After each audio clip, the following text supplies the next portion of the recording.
Hello प्यारे बच्चों, welcome to the next lecture of your Rohit sir. बच्चों, आज हम अपनी लेक्चर सीरीज़ के अंदर जो नेक्स्ट टॉपिक लेके आए हैं, that is a really crucial topic because ये बहुत ही अंडररेटेड टॉपिक है। नॉर्मली स्टूडेंट्स इसको स्किप करके चले जाते हैं या अच्छे से प्रिपेयर करके नहीं जाते। जो बहुत इंपॉर्टेंट बात है, जेईई मेंस और नीट दोनों के सिलेबस में इंक्लूडेड है, but by chance new NCERT books के अंदर ये चैप्टर है ही नहीं। तो बहुत ध्यान से मेरी बात सुनो। आपको पी ब्लॉक की थ्योरी को रीड करने के लिए इंटरनेट से ओल्ड एनसीईआरटी बुक में से पी ब्लॉक की थ्योरी के चैप्टर्स को डाउनलोड करके फिर यूज करना है। हालांकि 10+2 या 10+1 के स्कूल या बोर्ड्स के अंदर पी ब्लॉक इन्वॉल्व नहीं है, बट जेईई मेंस और नीट दोनों के सिलेबस के अंदर ये चैप्टर इन्वॉल्व है। और ये क्योंकि एक थ्योरेटिकल चैप्टर है तो बहुत सारे स्टूडेंट्स इसको मानते हैं बोरिंग। अरे मेरे प्यारे बच्चों, ये बोरिंग नहीं है, ये एक्चुअल में मोस्ट स्कोरिंग है। तो please do not take it lightly.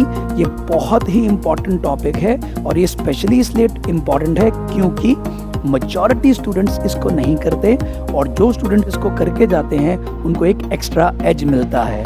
मैं आज आपको बहुत सारे पी ब्लॉक के एक्स्ट्रा एज पॉइंट्स बताने वाला हूं, क्योंकि स्टूडेंट्स को लगता है कि अगर थ्योरी पढ़ी ही नहीं तो क्वेश्चन सर अगर आप बता भी दोगे तो वो याद नहीं रहेंगे। तो मैं क्वेश्चंस के साथ साथ जहां जहां इंपॉर्टेंट कनेक्टेड थ्योरी और उसके एक्स्ट्रा एज पॉइंट्स हैं, I will be telling you in today's lecture these points also. तो please be energetic like always.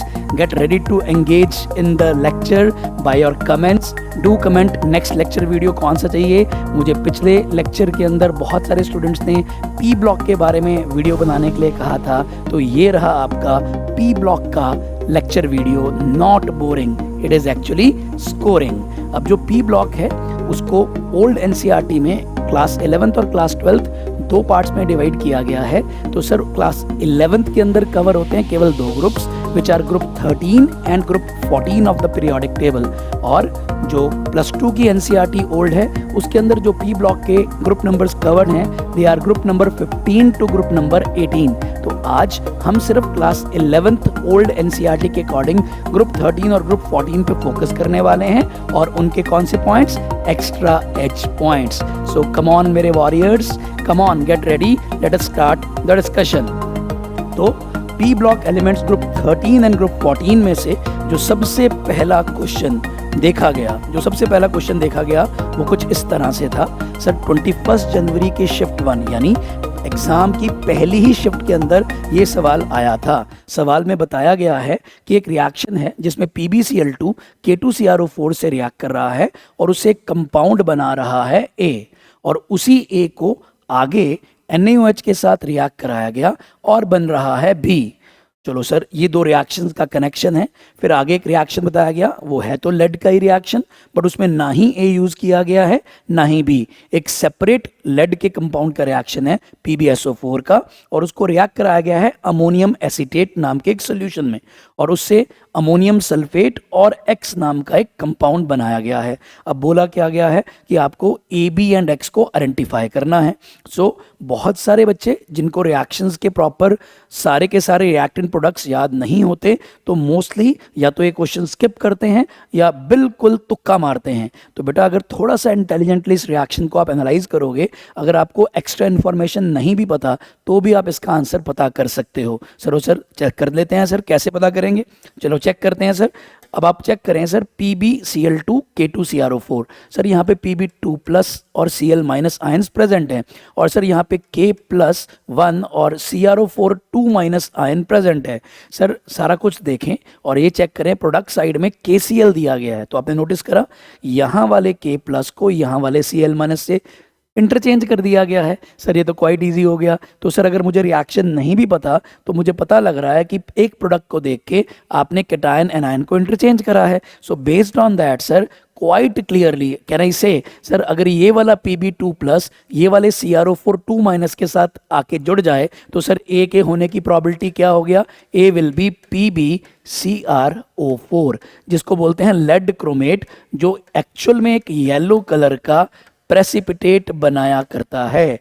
Sir ये येलो पीपीटी हमने कहीं क्लास 12th के अंदर डी एंड एफ ब्लॉक में भी सीखा है। हमने एक टेस्ट करा हुआ है, उसका नाम है क्रोमाइल क्लोराइड टेस्ट। अब जो क्लास 11th के मेरे प्यारे स्टूडेंट्स हैं उनको क्लास 12th के अंदर वेट करनी पड़ेगी, वहाँ पे ये कंपाउंड आप विजिट करेंगे, पढ़ेंगे। आते हैं जी अगले रिएक्शन पे। सर ये जो लेड क्रोमेट बना उसको आपने रिएक्ट कराया NaOH से, और NaOH से रिएक्ट कराने के बाद एक कंपाउंड बना B और बन गया Na2CrO4। Again sir just checking the ions. Sir यहाँ पे ए के अंदर आपको पता लग चुका है क्या क्या है। सर ए के अंदर एक Pb2+ है और सर एक CrO4 2- है। Sir quite easy. सर वही वाला तो कंपाउंड आपने कंटिन्यू किया था। तो सर अगर आप NaOH को चेक करें, वी ऑल नो दैट इसमें Na+1 होता है और OH-1। तो अगर आपने नोटिस किया उसने हमें सर Na2CrO4 बना के दिया, तो कहीं ना कहीं उसने सर इस Na+ को इस CrO4 2- से इंटरचेंज कर दिया। तो सर मुझे फिर से हिंट मिल गया। अगर मुझे एक्चुअल रिएक्शन नहीं भी याद आ रहा था, क्योंकि आधा रिएक्शन दिया है, एक प्रोडक्ट दिया है, उसने हमें हिंट दे दिया। क्या हिंट दिया? कि सर यहाँ का सोडियम यहाँ के क्रोमेट से कंबाइन होकर सोडियम क्रोमेट बन गया। और सर बचे कौन? सर तो सर हमें पता लग गया बचे कौन, यहाँ के Pb2+ आयंस, और यहाँ से कौन बचा सर? OH- ions. तो चांसेस हैं सर यहाँ पे PbOH नाम का कुछ बनना चाहिए। PbOH और सिमिलर कंपाउंड, और सिमिलर यानी Pb और OH- से कुछ बनना चाहिए। तो सर एक बार अब थोड़ा ऑप्शंस की भी हेल्प लेते हैं। ऑप्शंस की हेल्प लेके फिर एलिमिनेशन कर देंगे, उससे हमारा और आंसर आसान हो जाएगा। चलो चेक करते हैं सर। तो सर ए तो हमें पता लग गया था लेड क्रोमेट है। तो सर ऑप्शन ए में अगर आप चेक करें, ए वाला पार्ट अगर मैं रिस्पेक्टिवली चेक करूं, सबसे पहले मेरा ए था, वो लेड क्रोमेट नहीं है, तो ऑप्शन 1 गई। ऑप्शन 2 में भी लेड क्रोमेट नहीं है, तो ऑप्शन 2 भी गया। ऑप्शन 3 और 4 में बिल्कुल सही है, जो हमें ए लेड क्रोमेट चाहिए वही यहाँ पे गिवन है। So it is quite clear कि ऑप्शन 3 या 4 में सही आंसर है। अब सर चेक करें, अगर ऑप्शन 3 और 4 को चेक करें, दोनों के अंदर PbOH का एक कंपाउंड बना के दिया गया है, जो हम चाह रहे थे कि बी में हो। बट सर हम चाहते थे PbOH हो, यहाँ पे PbOH ना होके उसका एक स्क्वायर ब्रैकेट वाला कॉम्प्लेक्स कंपाउंड दिया गया है। तो सर हल्का सा एक्स्ट्रा नॉलेज यूज करते हैं। क्या सर? अगर सर PbOH बन जाए किसी तरह से, अगर PbOH बन जाए, उसको अगर आप NaOH से रिएक्ट कराओ, तो there is a possibility of formation of complex by Pb2+। तो यहाँ पे सर ये वाला कॉम्प्लेक्स बन जाता है।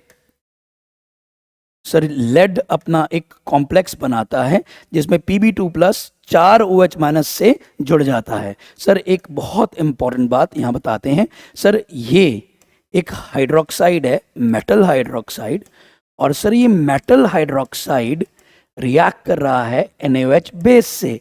सर आपने एक चीज़ नोटिस करी, सर नॉर्मली मेटल के हाइड्रोक्साइड्स रिएक्ट करते हैं एसिड से, और मेटल के हाइड्रोक्साइड्स नॉर्मली बेसिस होते हैं खुद, लेकिन ये तो मेटल का हाइड्रोक्साइड होके बेस से ही रिएक्ट कर रहा है। तो ये कहीं ना कहीं इसकी एम्फोटेरिक नेचर का प्रूफ भी है। सर ये बहुत इंपॉर्टेंट एक्स्ट्रा एज पॉइंट है।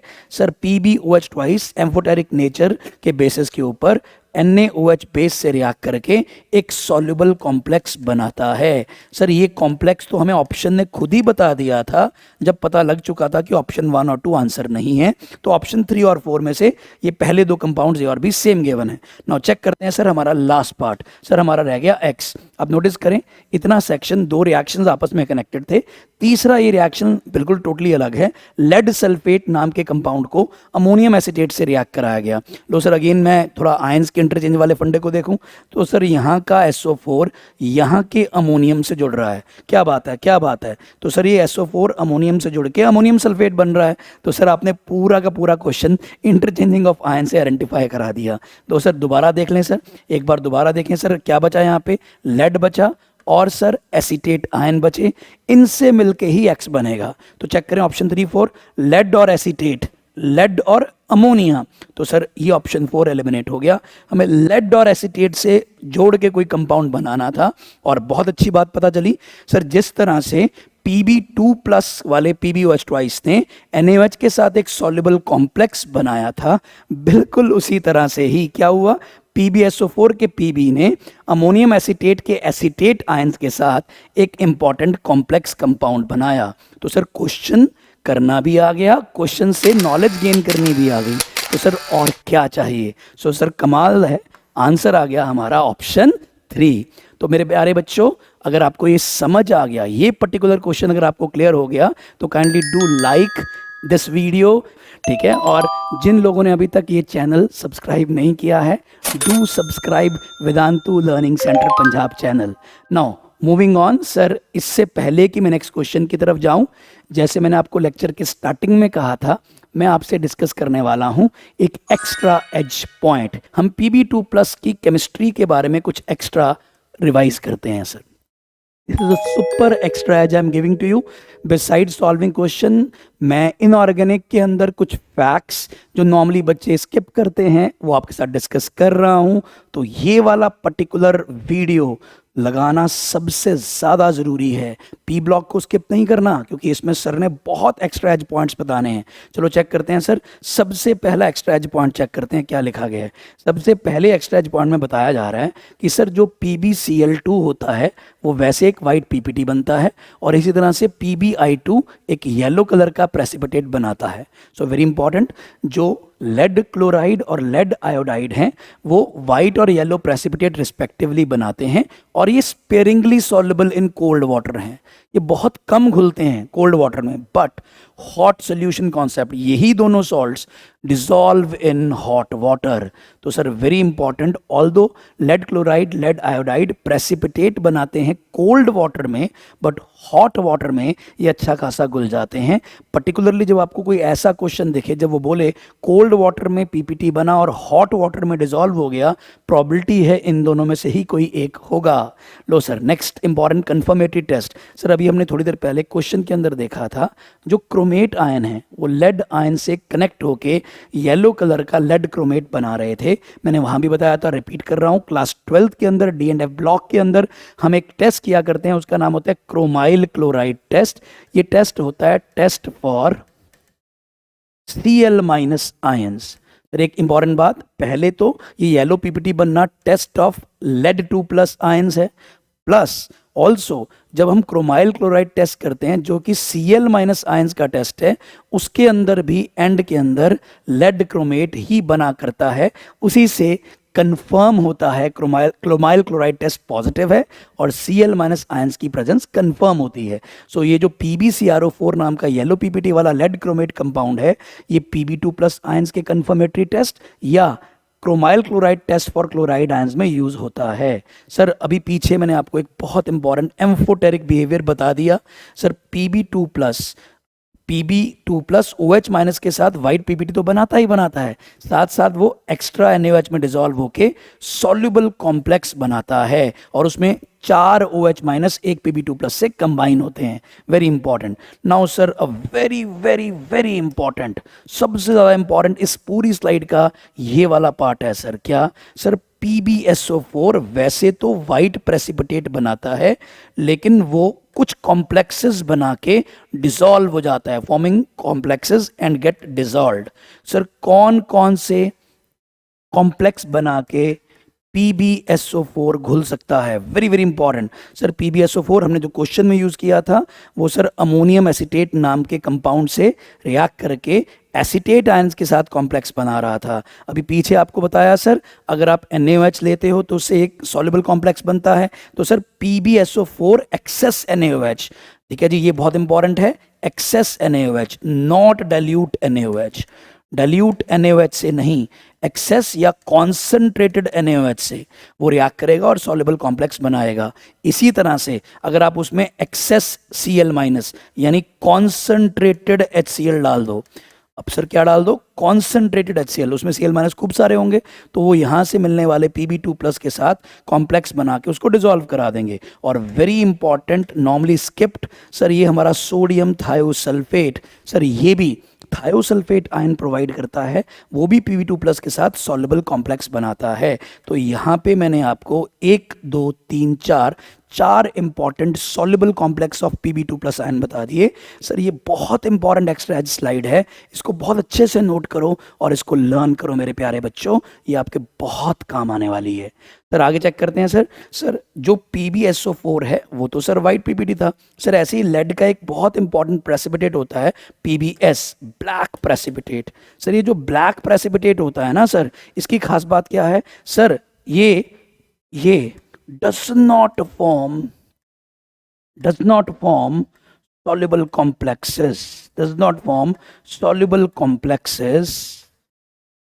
like PbSO4. Very important sir, PbSO4 कुछ सॉल्युबल कॉम्प्लेक्सेस बना रहा था, और PbS जो कि PbSO4 जैसा ही प्रेसिपिटेट है बट वो सॉल्युबल कॉम्प्लेक्सेस नहीं बनाता।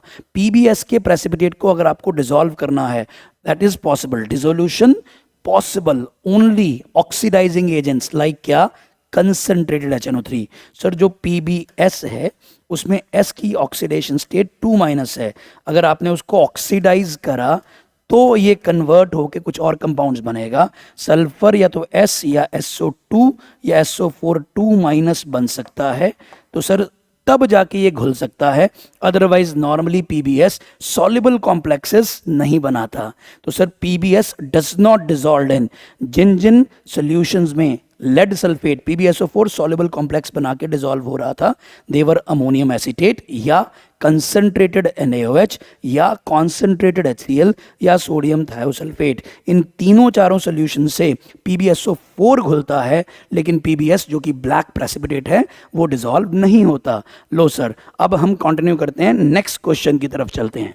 लो सर, आगे चलने से पहले मेरे प्यारे बच्चों मैं आपको बता दूं, आज जब मैं ये लेक्चर रिकॉर्ड कर रहा हूं तो बहुत ही इंपॉर्टेंट डे है। आज JEE मेंस 2026 जनवरी शिफ्ट का result just about to come है, सो बहुत ही एंग्जाइटी है चारों तरफ स्टूडेंट्स में, but we are very very confident that our good students are going to do really well. Why sir, why are you so confident?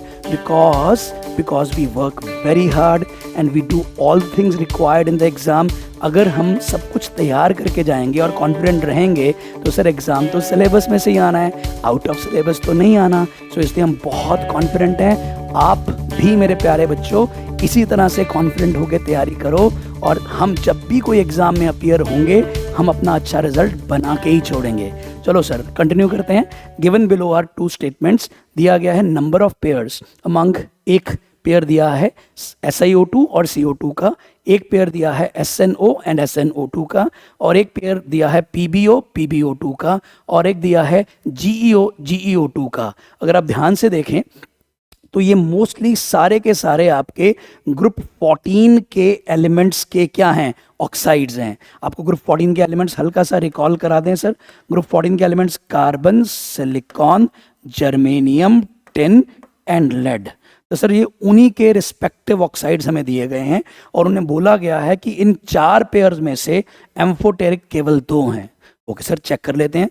इस statement में हमें true and false check करना है एज पर the language of the options. लो sir check करते हैं। तो सर जितना हमें नॉलेज है आपको बता दें, जो CO होता है वो न्यूट्रल होता है, ठीक है सर, उसको हम क्लास 10 से पढ़ते आ रहे हैं। Carbon monoxide one of the rare neutral oxides है, और जो CO2 होता है वो एसिडिक होता है। बिल्कुल सही है सर। तो सर ये जो जो ये CO2 है ये क्या है, एसिडिक। तो सर ये क्लैरिटी आ गई। और सर जो Si है इसका मेन ऑक्साइड है सर SiO2, सर ये भी क्या है, एसिडिक ही है। और सर जो जर्मेनियम है, जर्मेनियम का जो GeO और GeO2 है सर, कहा जाता है ये बोथ क्या हैं, एसिडिक ऑक्साइड्स। ये दोनों के दोनों Ge और GeO2 दोनों के दोनों एसिडिक ऑक्साइड्स हैं। तो सर एक बार चेक करें कौन से ऑक्साइड्स हमारे स्टेटमेंट 1 में कवर हुए। सर SiO2 भी एसिडिक है, बिल्कुल सर, ये दोनों भी क्या हैं, एसिडिक हैं सर, बहुत ही बढ़िया।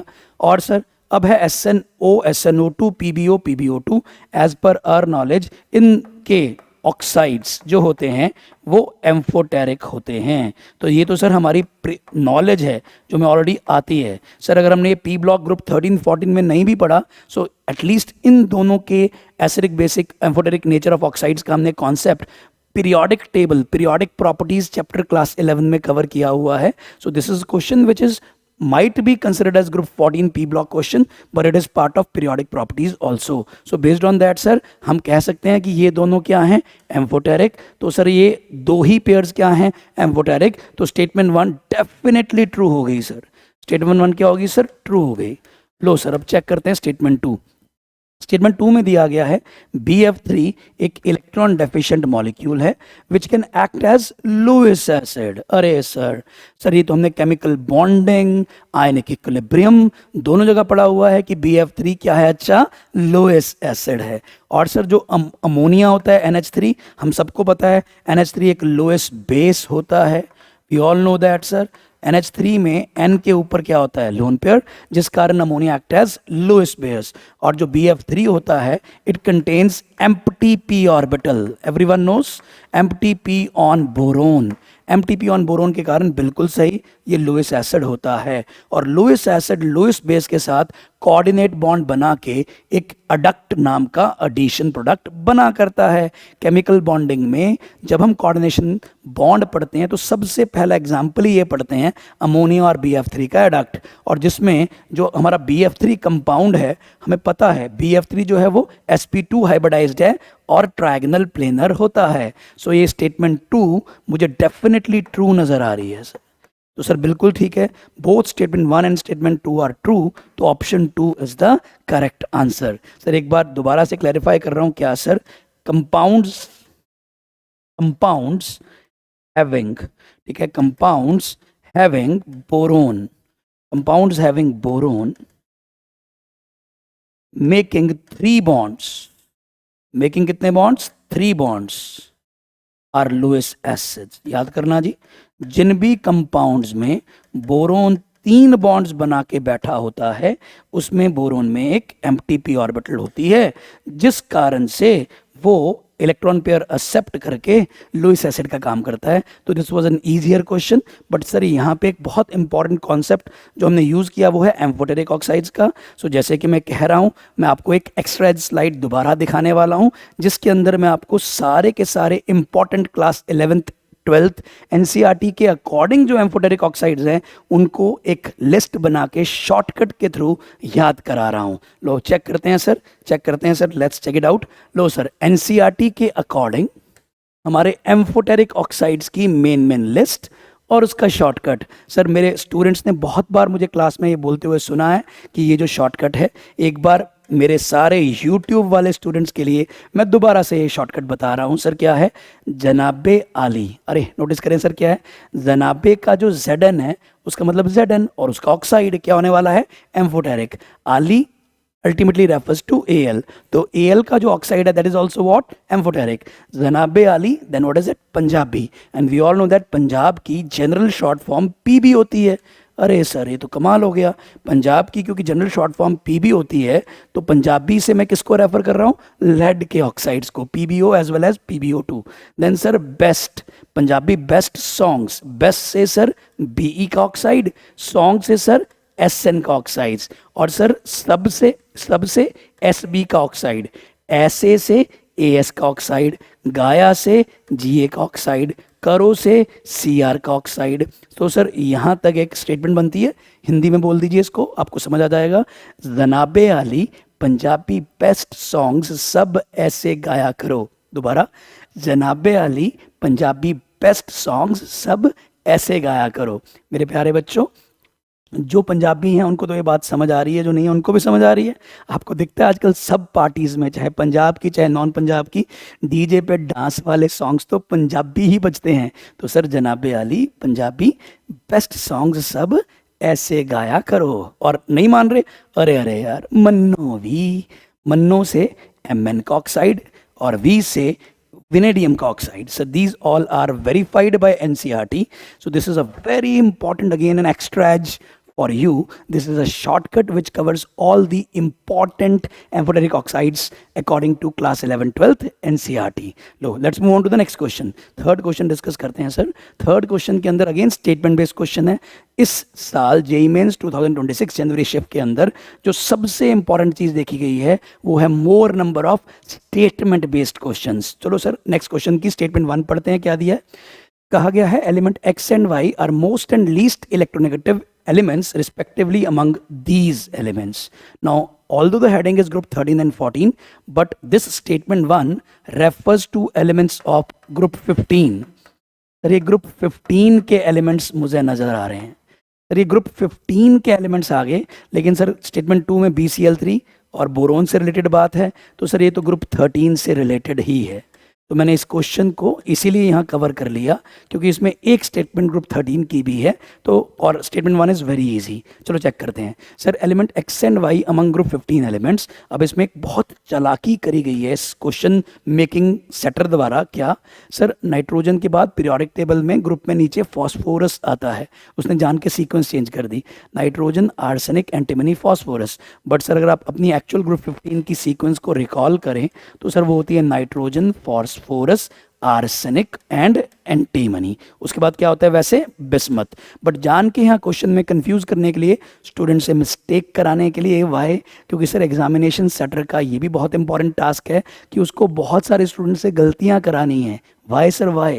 क्योंकि सर जो ये एग्जाम्स होते हैं, जितने भी ये कॉम्पिटिटिव एग्जाम्स होते हैं, ये सिर्फ आपकी नॉलेज चेक नहीं करते, ये decide the selection criteria for the good colleges. अब अगर सभी अच्छे बच्चों के मार्क्स एक जैसे आ जाएंगे तो फिर सिलेक्ट कैसे किया जाएगा और किसको छोड़ा जाएगा?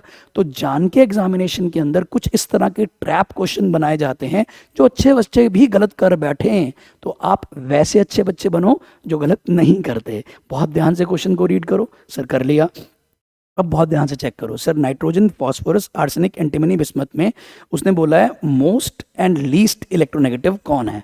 पहली बात, क्वेश्चन में ये नहीं दिया, क्वेश्चन में सिर्फ 4 एलिमेंट्स दिए हैं, तो हालांकि ग्रुप 15 में है, ये नहीं है।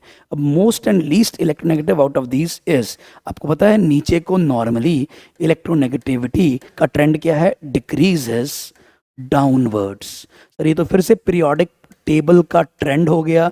Yes, quite easy sir. नीचे को जनरली नॉर्मली इलेक्ट्रोनेगेटिविटी डिक्रीज करती है, एक्सेप्शंस को छोड़ के, स्पेशल केसेस को छोड़ के। तो सर बेस्ड ऑन दैट यहाँ पे नाइट्रोजन जो है मोस्ट इलेक्ट्रोनेगेटिव हो गया, बिल्कुल ठीक है सर। और सर जो एंटीमनी है वो सर लीस्ट इलेक्ट्रोनेगेटिव हो गया।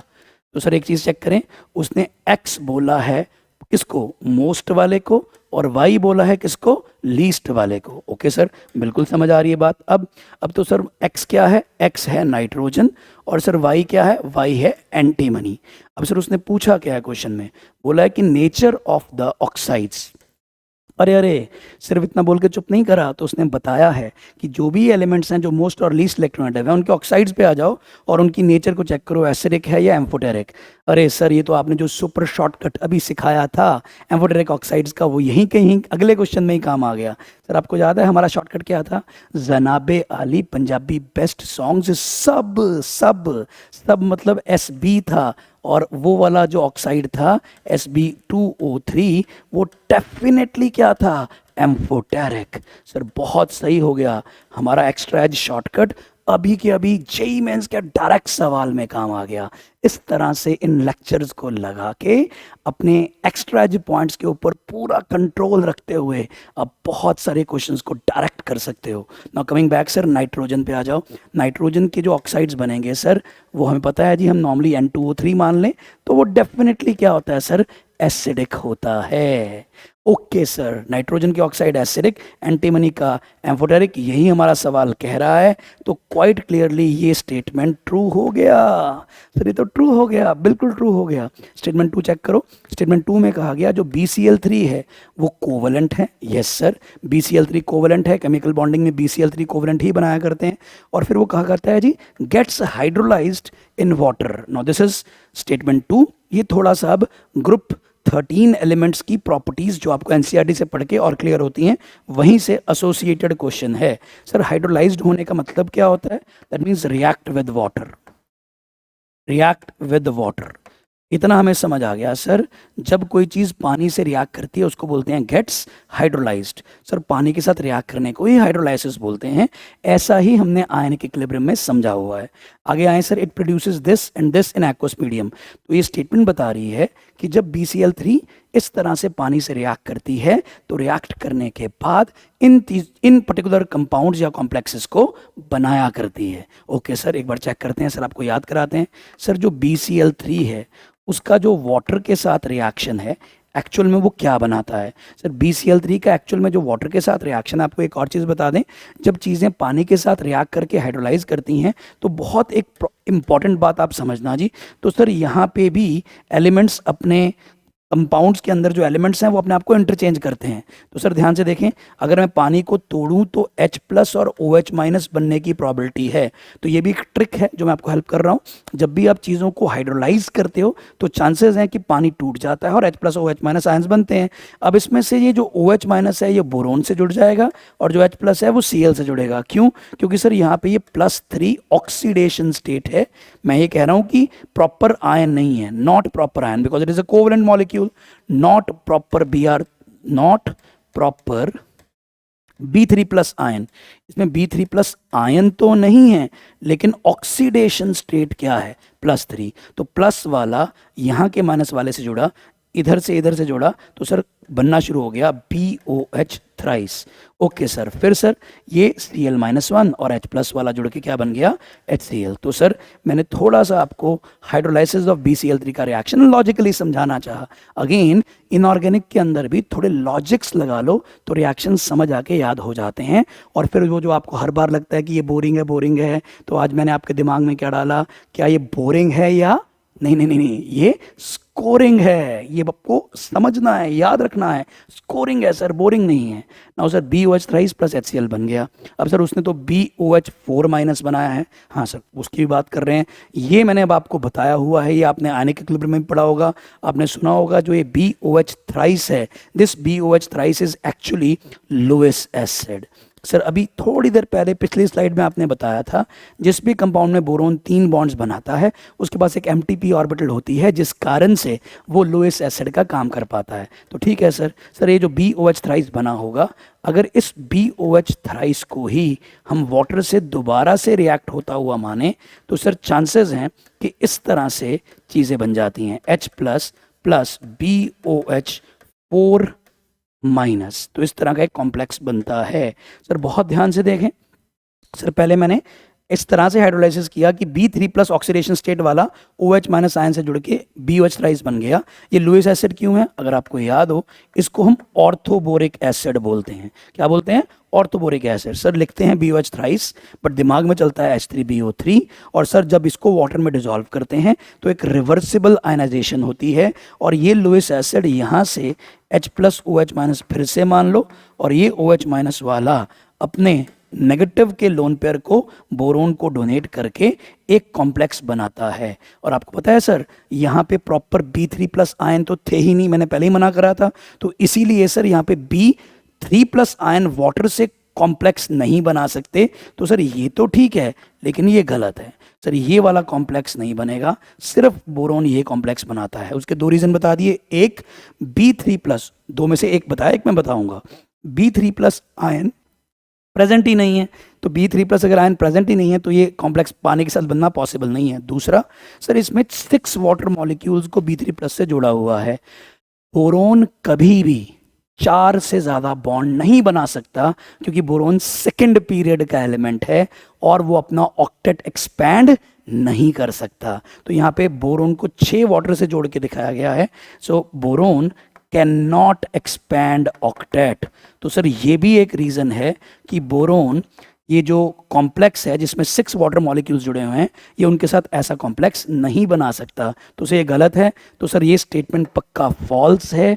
तो based on this now the answer will be statement 1 is true and statement 2 is false. So option 3 is the answer. मेरे प्यारे बच्चों, अब आपको अगर ये अभी भी बोरिंग लग रहा है तो फिर मैं आपको बोलना चाहूँगा, ये काफ़ी स्कोरिंग टॉपिक है और काफ़ी लॉजिकल है। थोड़ा सा ध्यान से इसकी थ्योरी रीड करनी है और इनको भी बाकी चैप्टर्स, न्यूमेरिकल चैप्टर्स, ऑर्गेनिक के चैप्टर्स की तरह अच्छे से रिवाइज करना है। यही चैप्टर आपको एज देने वाला है। अगर मेरा ये जो भी कॉन्सेप्ट मैं आपको पढ़ा रहा हूँ अगर आपको समझ आ रहा है, so please do like this video and do subscribe to our channel. Do like this video please. ठीक है, चलो कंटिन्यू करते हैं नेक्स्ट क्वेश्चन की तरफ। चलो सर, आगे जाने से पहले एक और एक्स्ट्रा एज स्लाइड आ गई। अरे सर, आज तो आपने हर सवाल के बाद खूब सारी एक्स्ट्रा इन्फॉर्मेशन दी है जो आपके काम आने वाली है। ओके सर, चलो चेक करते हैं सर। सर ये आपको इलेक्ट्रोनेगेटिविटी की कुछ वैल्यूज़ दी गई हैं। ठीक है जी, ये इसलिए दी गई हैं क्योंकि हमें सर P ब्लॉक हमारी लेटेस्ट NCERT में नहीं मिलता। तो तो सर ये ओल्ड एनसीईआरटी से उठा के कुछ वैल्यूज़ मैंने आपके लिए डिसाइफर की हैं, और आपको भी बताया था nitrogen, phosphorus, arsenic, antimony, bismuth, नीचे को इलेक्ट्रोनेगेटिविटी डिक्रीज हो रही है, नॉर्मली होनी चाहिए और वही हो रही है। तो ग्रुप 15 नॉर्मल ट्रेंड है, ये नॉर्मल ट्रेंड है सर। लेकिन बहुत ध्यान से देखें सर, पिछले क्वेश्चन में ही मैंने यूज़ कर लिया था, बट मैं आपको साथ ही बताना चाहता हूँ क्योंकि मैं आपके साथ ग्रुप 13 और ग्रुप 14 डिस्कस कर रहा हूँ।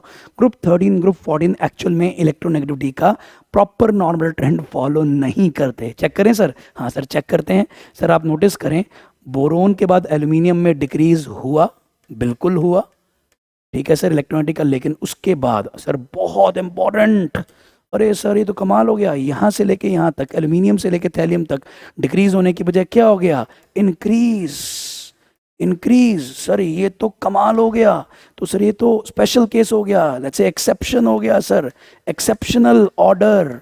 तो सर ये हाईलाइट करना बहुत इंपॉर्टेंट है सर, क्योंकि पीरियोडिक टेबल या पीरियोडिक प्रॉपर्टीज टॉपिक पढ़ते टाइम इतना डिटेल में इलेक्ट्रोनेगेटिविटी के ट्रेंड्स को नहीं पढ़ा जाता। तो मैं आपको एडिशनल एक्स्ट्राज दे रहा हूँ। सो this is again very important, do right this in your notebooks very carefully and learn it carefully.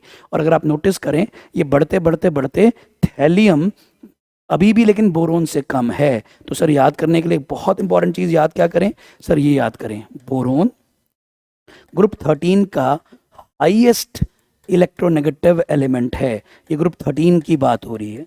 Group 13 में बोरोन हाईएस्ट इलेक्ट्रोनेगेटिव है, उसके बाद कम होना चाहिए था, ठीक है, एल्यूमिनियम कम हुआ लेकिन सारे बढ़ गए, ये सारे बढ़ के एल्यूमिनियम से ज़्यादा हो गए। तो सर उल्टा चल पड़े, यहाँ सर थैलियम, फिर सर इंडियम, फिर सर गैलियम, फिर सर एल्यूमिनियम। अब जो सवालों में आएगा, जो आपको बहुत ध्यान से याद करना है, वो है एल्यूमिनियम।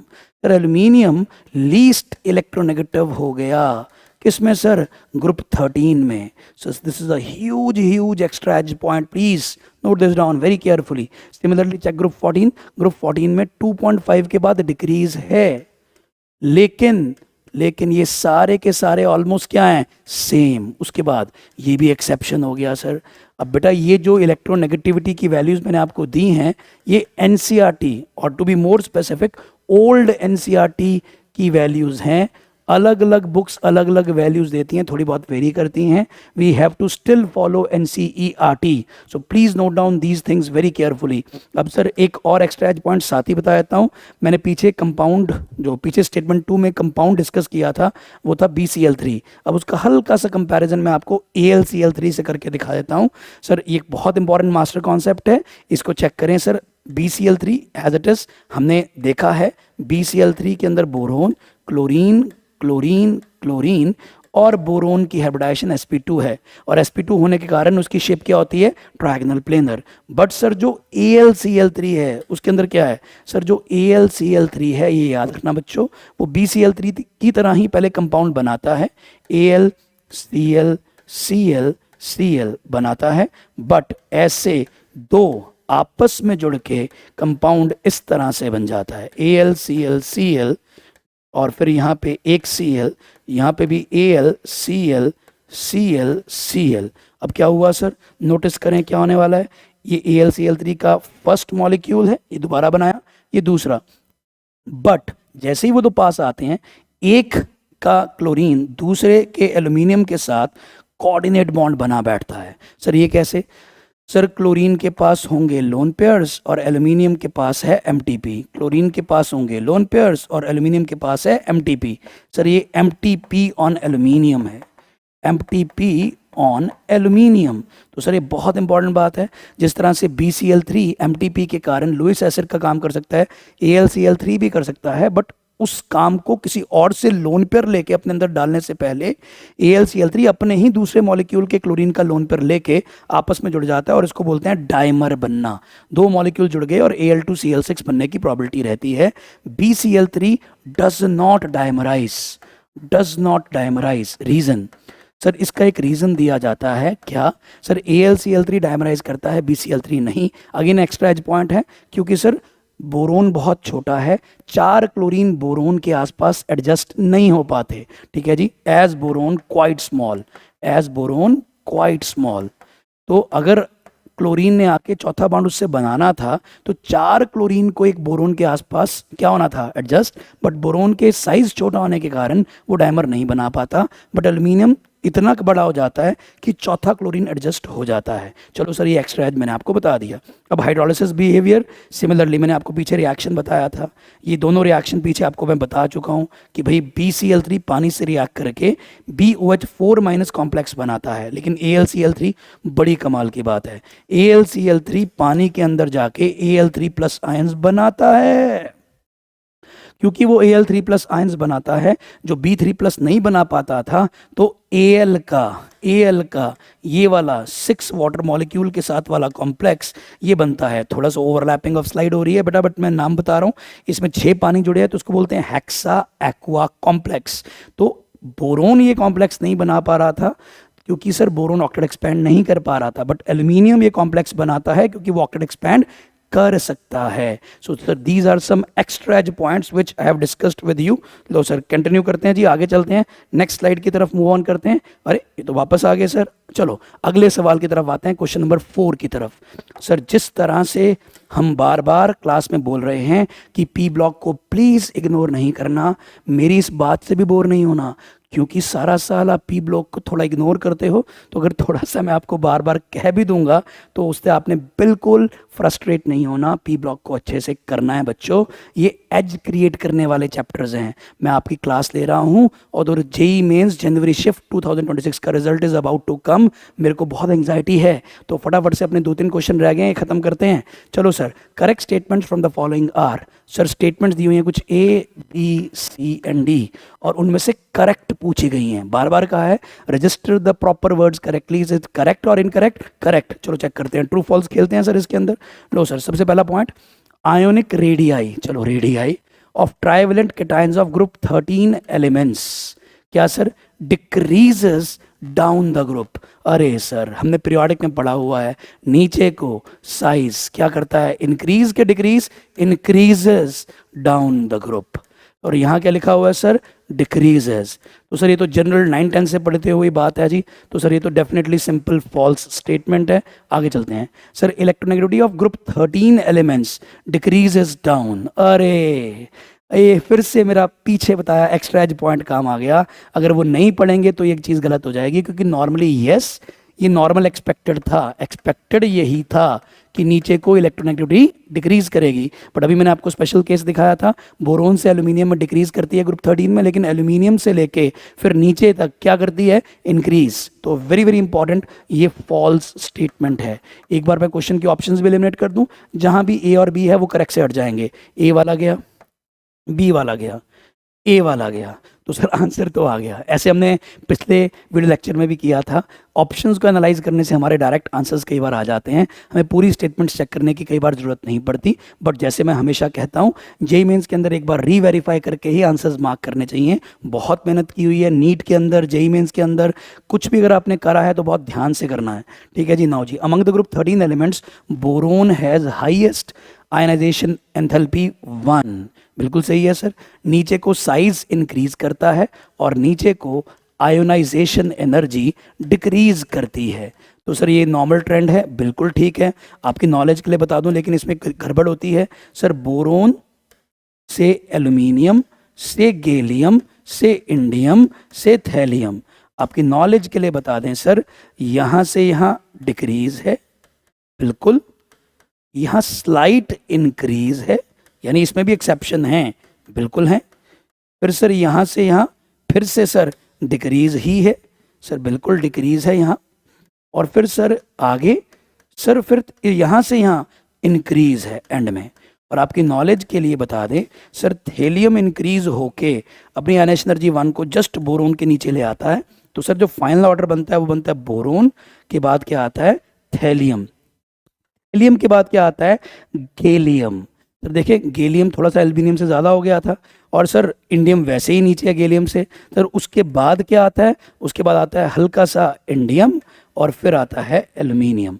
तो सर ये हमारा फाइनल ऑर्डर है आयनाइजेशन एनर्जी 1 का, फाइनल ऑर्डर ऑफ IE। हालांकि नीचे को नॉर्मली डिक्रीज होता है, ये नॉर्मल था, बट यहाँ पे काफ़ी गड़बड़े होती हैं। यहाँ गैलियम से पहले क्या आता है, D, let's say poor shielding of D, उसका रीज़न बनती है sir poor shielding of D. ये देखो काफ़ी सारा पी ब्लॉक के अंदर पीरियोडिक प्रॉपर्टीज और बॉन्डिंग यूज हो रहा है। और सर थैलियम के अंदर आती है, इससे जस्ट पहले आता है क्या सर, एफ ब्लॉक, और उसकी क्या होती है, लेंथेनाइड कॉन्ट्रैक्शन के कारण थैलियम की आयनेशन एनर्जी बढ़ जाती है, लेकिन फिर भी हाईएस्ट बोरोन ही रहता है। तो ये ट्रू है सर, बिल्कुल ठीक है sir. Sir last, trichloride and trihalides of group 13 elements are covalent. हाँ सर, अभी कर रहे थे BCl3, in fact AlCl3 also. Aluminium हालांकि मेटल है, बट वो जब AlCl3 या AlI3 बनाता है तो वो भी क्या होते हैं, कोवेलेंट। सर ग्रुप 13 एलिमेंट्स के जब ट्राई क्लोराइड्स या ट्राई आयोडाइड्स की बात की जाएगी तो बेसिकली हम MX3 की बात कर रहे हैं, मेटल चाहे नॉन मेटल, एलिमेंट को मैंने M मान लिया, +3 ऑक्सीडेशन स्टेट में ये कोवेलेंट कंपाउंड्स ही बनाते हैं, आयनिक नहीं बनाते। तो सर ये स्टेटमेंट भी ट्रू है। सो डेफिनेटली आंसर हमारा ऑप्शन 1 ही है, हमने वेरीफाई कर लिया। Let us move on to the next question. Question number 5 पे आते हैं। सर नेक्स्ट क्वेश्चन 23 जनवरी शिफ्ट 2 में आया हुआ है। आगे चलने से पहले फिर से do like this video, we are working very hard, we all, not only just me, complete team of Vedantu Punjab, Vedantu Patiala centre is working very hard to help you all students to get good confidence in your studies. So please do like, do share, do subscribe our channel. ठीक है, चलो आगे बात करते हैं। It is noticed that Pb2+ is more stable than Pb4+. ये तो बताया गया है सवाल ने, हमें पता भी है। आपको पता है ये क्यों होता है? Based on inert pair effect. ये तो सबने सुना होगा, केमिकल बॉन्डिंग में हमने पढ़ा हुआ है, इनर्ट पेयर इफेक्ट। सर बहुत इंपॉर्टेंट बात, क्या पी ब्लॉक में काफ़ी सारा पीरियोडिक और बॉन्डिंग यूज़ हो रहा है, तो सर इनर्ट पेयर इफेक्ट हमने पढ़ा हुआ है। Sir carbon, silicon, germanium, tin, lead. Sir यहाँ पे आते आते lower positive oxidation state, more stable downwards, ऐसा कुछ होता था due to a effect called as क्या, inert pair effect. Inert pair effect के कारण ऐसा हुआ करता था। सर इनर्ट पेयर इफेक्ट से outer s electron pair of the heavier p block elements becomes reluctant to participate in chemical bonding. Inert यानी bonding में पार्टिसिपेट नहीं करना चाहता पेयर, एक इलेक्ट्रॉन पेयर है जो s का होता है, उस कारण Pb2+, Pb4+ से ज़्यादा स्टेबल होता है। बट Sn में ऐसा नहीं होता, Sn2+, but Sn2+ is less stable then Sn4+। ये स्टेटमेंट उसने खुद क्वेश्चन ने बताई है, अगर वो ना भी बताता, ये एज अ फैक्ट हमें पता है। नौ कहता कि अगर आपको ये बता दिया तो बताओ कि इनमें से क्या सही है और क्या गलत है और कैसे चेक करना है, करेक्ट स्टेट चेक करना है। सर चेक करें, सर यहाँ पे Pb+4 वाला ऑक्साइड है, यहाँ Pb2+ वाला, यहाँ Sn4+ वाला, यहाँ Sn2+ वाला। सर Pb2+ क्योंकि ज़्यादा स्टेबल है तो ये मोर फेवरेबल होना चाहिए, है ना, मोर फेवरेबल इन फॉरवर्ड। जो फर्स्ट रिएक्शन है वो आगे की तरफ फेवरेबल होना चाहिए, लेकिन जो सेकंड रिएक्शन है let's say favourable in backward होना चाहिए, favourable in backward. Now based on this, अगर ये फॉरवर्ड में फेवरेबल है, फॉरवर्ड में फेवरेबल है तो ये स्पॉन्टेनियस है, बिल्कुल सही। अगर ये स्पॉन्टेनियस है, सर ये स्पॉन्टेनिटी वाला वर्ड क्यों आया, आपको दिख गया। यहाँ पे हम थर्मो की एक बहुत important property free energy change को इंट्रोड्यूस कर चुके हैं, delta G not. Delta G not spontaneous के लिए डेल्टा जी नॉट क्या होता है, negative, less than 0। Delta G not 1 should be less than 0, less than 0, greater than 0, greater than 0। Option 2 option 4 गए। अब सर क्योंकि ये फेवरेबल इन बैकवर्ड है तो ये फॉरवर्ड में नॉन स्पॉन्टेनियस हो गया। क्योंकि ये फॉरवर्ड में नॉन स्पॉन्टेनियस हो गया तो सर इसका डेल्टा जी नॉट क्या आएगा, पॉजिटिव। तो डेल्टा जी नॉट पॉजिटिव मतलब ग्रेटर देन 0। सेकंड रिएक्शन का ऐसा होगा, तो option 3 is the answer. Straight forward question, just ध्यान से इंटरप्रेट करना था। Let us move on to the 6th question. ये हमारी इस लेक्चर वीडियो का लास्ट क्वेश्चन है। इसके बाद भी अगेन मैं आपको एक बहुत एक्स्ट्रा इंपॉर्टेंट पॉइंट्स बताने वाला हूँ, बहुत ध्यान से इस क्वेश्चन को सुनिए। और मैं फिर बोल रहा हूँ, जेईई मेंस 2026 जनवरी शिफ्ट का रिजल्ट एक बार चेक कर लें, कहीं आ तो नहीं गया, कहीं आ तो नहीं गया, एक बार चेक ही कर लें ज़रा। सर सर सर रिजल्ट आना है, रिजल्ट आना है। नहीं नहीं नहीं सर, अभी वेट कर रहे हैं सर, एक बार रिजल्ट आना है। Hopefully all my good students are very confident about their exams and अभी हमारा बोर्ड एग्जाम भी जस्ट अराउंड द कॉर्नर है। मेरे प्यारे बच्चों, अगर किसी का बाय चांस रिजल्ट एक्सपेक्टेशन से ख़राब आता है तो आपके पास जेईई मेंस अटेम्प्ट 2 बाकी है, तो मैं अपने सारे अच्छे बच्चों को बताना वाला हूँ कि भाई कभी भी इस जेईई मेंस 1 को लेके इतना स्ट्रेस नहीं क्रिएट करना कि आपके बोर्ड्स ख़राब हो जाए। ना ना ना, बोर्ड्स भी अच्छे करने हैं। अगर आपको लगता है आप जेईई मेंस से 1 बेटर करना चाहते थे तो कोई बात नहीं, जेईई मेंस 2 आपके पास है। सो कभी भी किसी एक जेईई मेंस 1 के रिजल्ट को अपने दिमाग पे हावी नहीं होने देना। All of you have worked very hard and we also have worked together very hard. Definitely we will create the improvement in JEE mains 2। अगर आपका जेईई मेंस 1 बाय चांस उतना अच्छा नहीं हुआ, still I am very confident, results are around the corner, you will get good results. Now let us do the last question of P block class 11th group 13-14। Sir एक reactions की list आ गई। Sir हमने आज question 1 भी reaction से शुरू किया, लास्ट क्वेश्चन भी रिएक्शन से शुरू किया।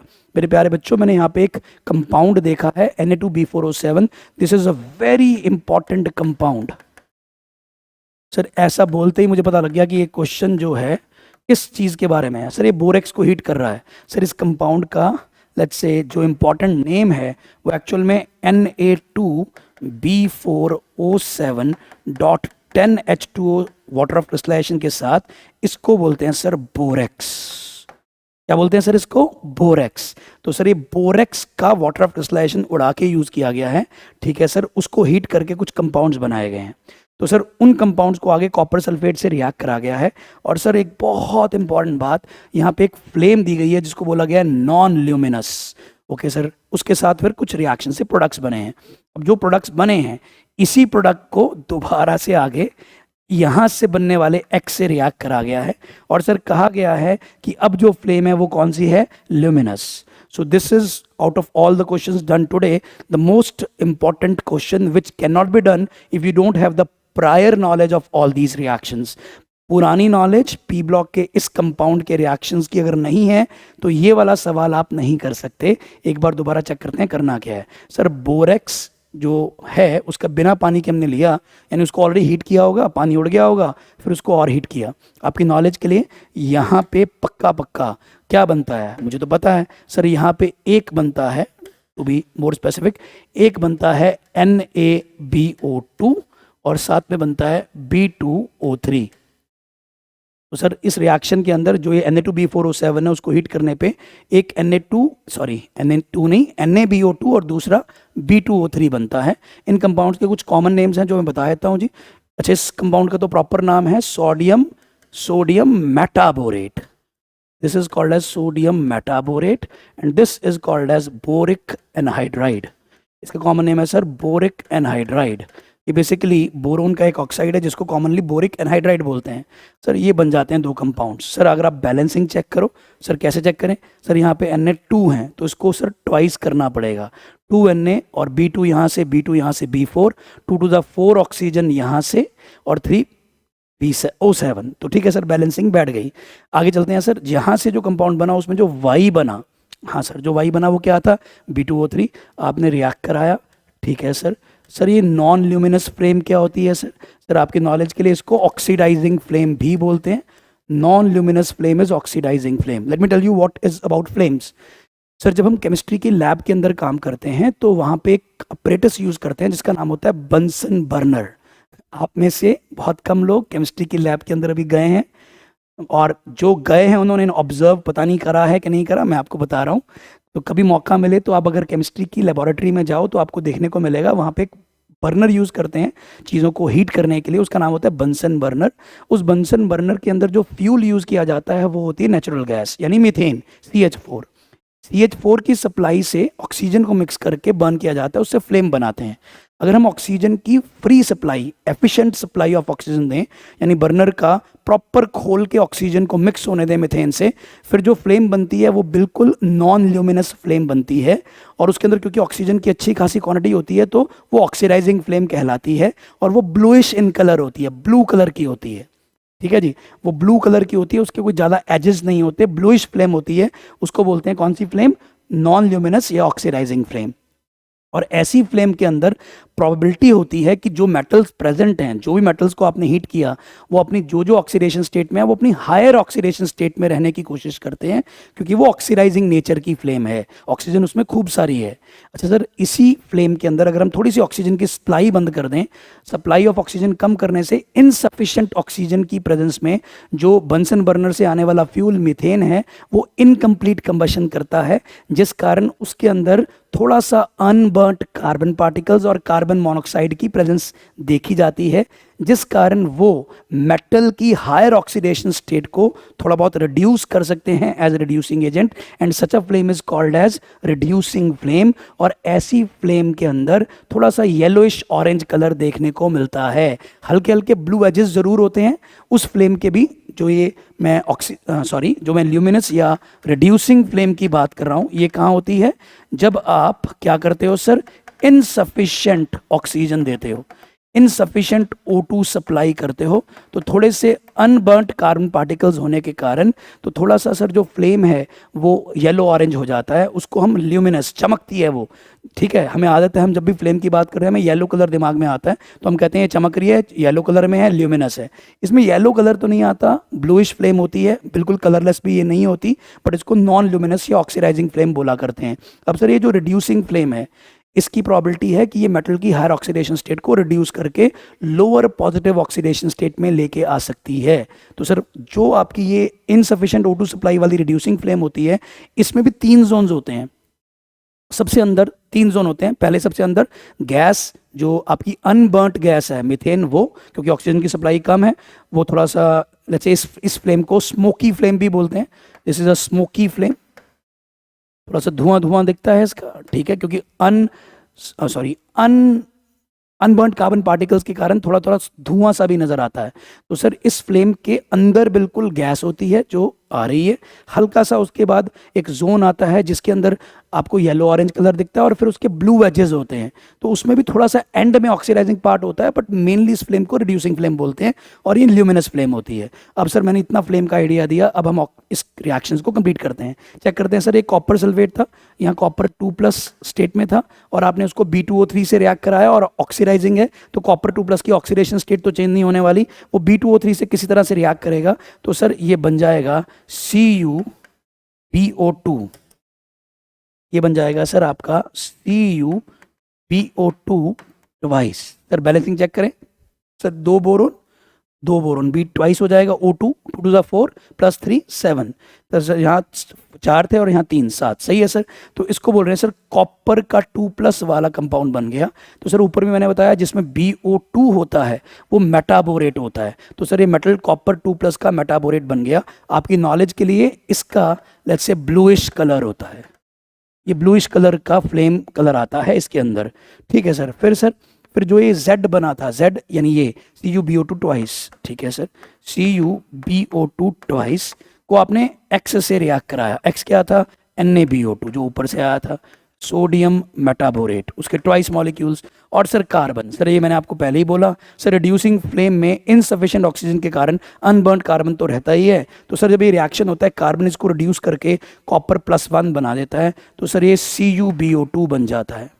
क्या बन जाता है सर? ये CuBO2 कॉपर +1 का क्या सर? मेटाबोरेट। एक बार सर बैलेंसिंग चेक करें। हाँ सर, यहाँ कितने हैं सर?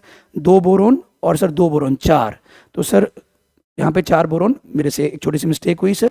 सर यहाँ पे कॉपर मेटाबोरेट बना या कॉपर 2 ऑक्साइड बन गया, एक बार चेक कर लेते हैं सर। सर देखो मैं जब खुद भी अटक जाता हूँ तो I take help of balancing to find things correctly. Sir 2 boron यहाँ रहे, 2 बोरोन यहाँ रहे, तो सर B तो 4 यहीं आ गए, तो बोरोन तो बचे ही नहीं, तो सर यहाँ पे क्या है सर?